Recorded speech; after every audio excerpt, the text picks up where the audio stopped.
Ilse and Aiden, and look what we made. We made our favorite cheesecake. This is the no bake, my famous marry me cheesecake. You don't have to marry somebody.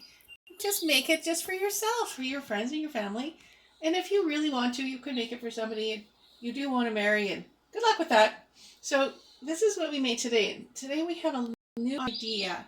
I wanted to see if I could make a cheesecake topping like a pecan pie. So we've got the butter, turn that on to high and let that start to melt.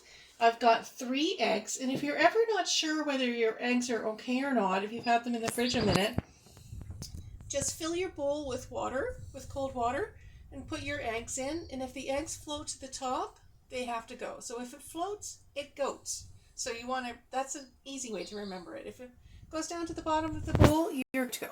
So we're going to just beat this, and this is a normal pecan pie recipe. So you just, if you want to use this for pecan pie, then that's really easy. You can find my pie recipe, my little pie crust recipe on my blog, of course, buildyourownhouse.bodylife.com, blogspot.com.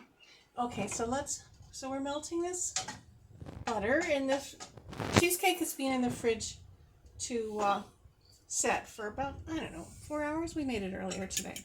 So this is very, very interesting.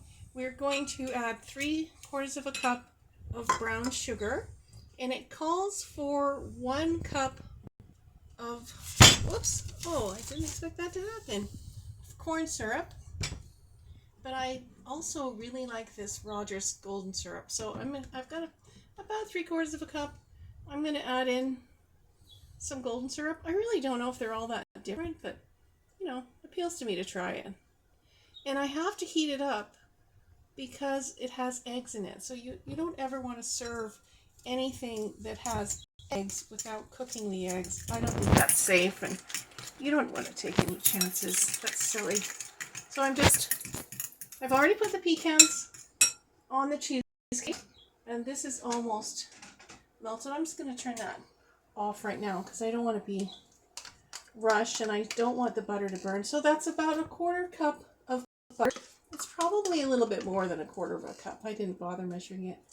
I just, put it in the pan. So normally if you're making a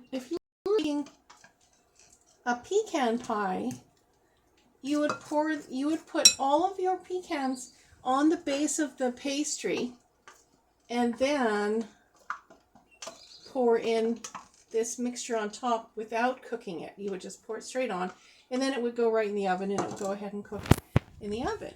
But since we are going to pour this onto the cheesecake that's going back into the fridge, then this is what we're going to do. So I'm going to add a little bit of vanilla. I always add more vanilla than it calls for. I'm going to do 2 things of vanilla. Yum. Lovely. Sometimes I put the vanilla on my wrist. It smells good. Smell good and look good. Oh, doesn't that look beautiful? Look how gorgeous that is. That is beyond gorgeous. Yum. That's going to be lovely. So you remember, at this point, if you're doing it and it's not going to be cooked, not going to be cooked in the oven, just cook it in the pan first. So I don't know how long this is going to cook for. I'm going to try it. This is a trial and error thing. It's fun to play around in the kitchen and see what you can come up with. So normally I use a cherry pie filling. I'll either buy it or make it myself, and we'll have cherries on top of our cheesecake, our no-bake cheesecake. But since we're all out of cherries, I want to try this. And it's going to be hot when I pour it onto the... Oh, thanks, baby. Aiden just reminded me that I didn't have the heat on. That's going to make it so much faster. So I'm just going to give this a good stir. And then I'm going to pour it right on top of the cheesecake with the pecans.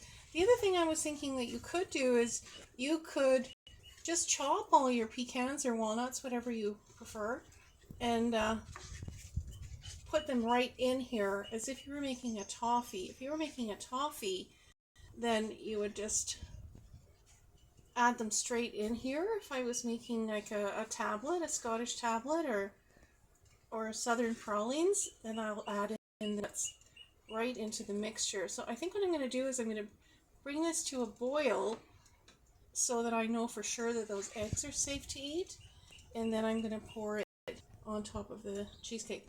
I was a little bit concerned about pouring something that hot onto the cheesecake, but the reality is when I'm making a fruit sauce, the cheesecake, it's always hot. It's always boiling.